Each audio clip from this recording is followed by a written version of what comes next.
Hello everyone, welcome back to my channel. I'm sorry my voice is still a little bit changed and it's different than usual because my nose is still blocked, still post-surgery recovery. However, that's the only sign of the surgery other than the result, of course. That's the little update. If you are interested, it looks like that. It's much less swollen than it was before. And the shape looks different than in the first week post-surgery. So I'm really happy about that and how it came out, and still not able to talk the way I used to before, but it will change, it will pass, I mean. So in today's video I have some Q&A for you about my flight attendant life. As for those of you who are new in my channel, I'm a flight attendant and I work for Etihad Airlines, and those are airlines which are based in Middle East, in United Arab Emirates, in Abu Dhabi to be precise, in the capital city of United Arab Emirates.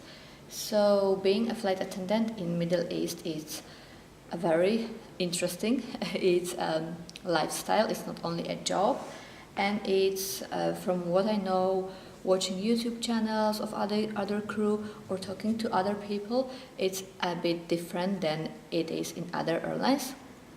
So if you are interested, keep on watching. I have some questions that are frequently asked by people, and some of them I wrote here in my phone. So let me start with those. The first question, I didn't write I didn't write the name of the people who made those questions, who asked those questions. I sound like I didn't speak English for a long time. This leave has been long. So anyhow, I just have the questions written down below. So the first one is, how do you deal with jet lag? In the beginning, when I started flying, I was all the time tired. I was very tired. I couldn't deal with getting up for work like 2 a.m. and getting ready and going down for my pickup at 4 a.m. and starting duty at like 5 a.m.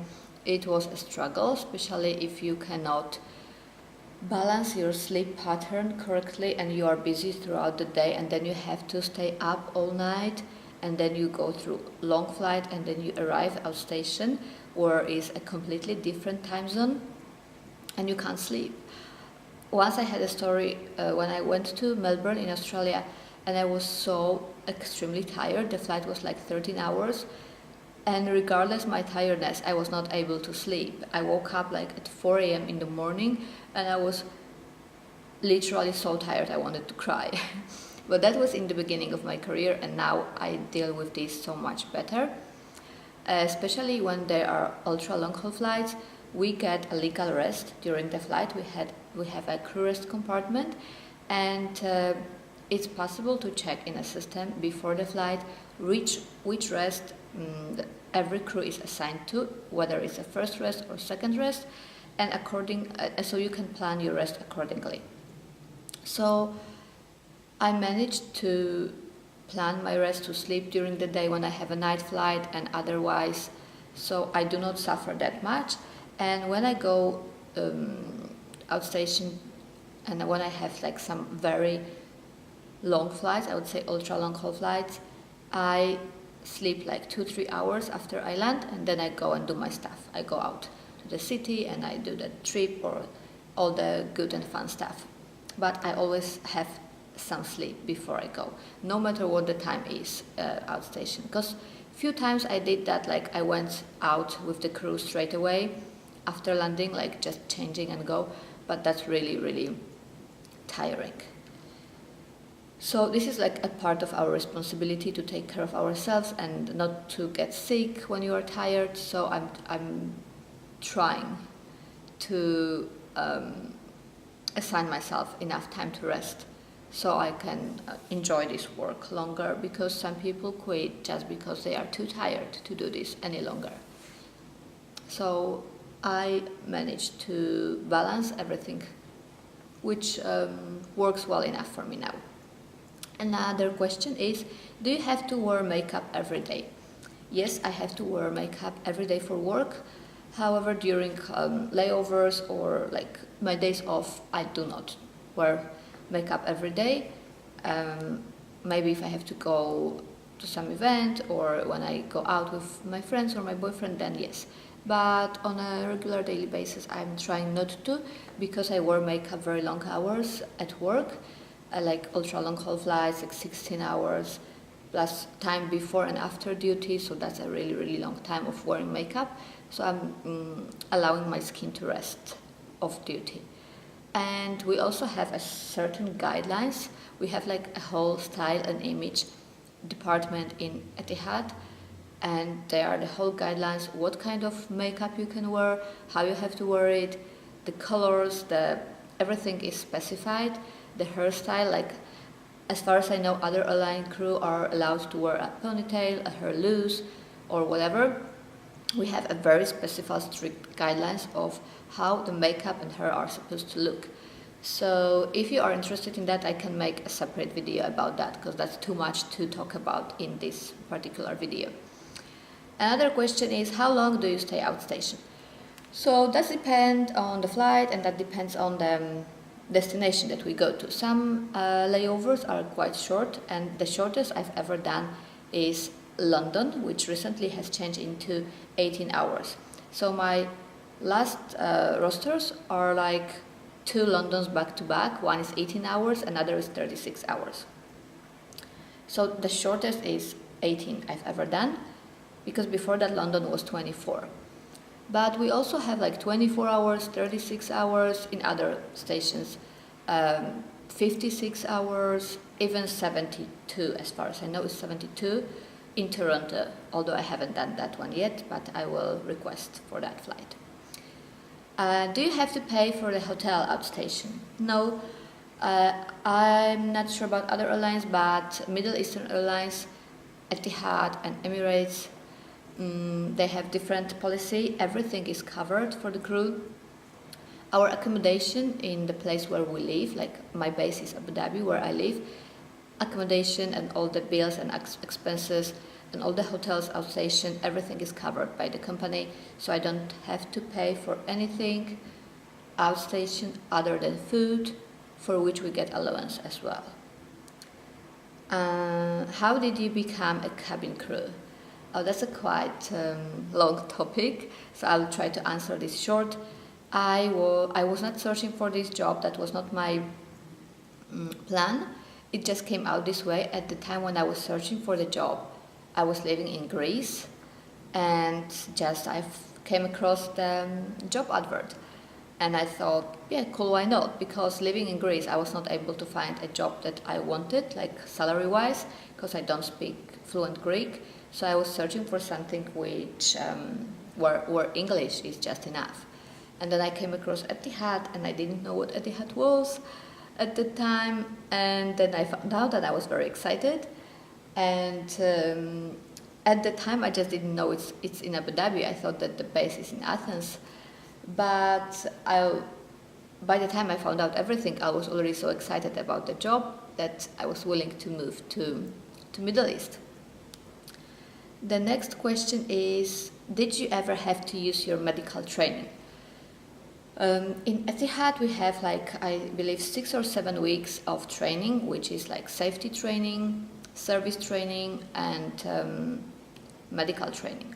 We are very well trained crew for any possible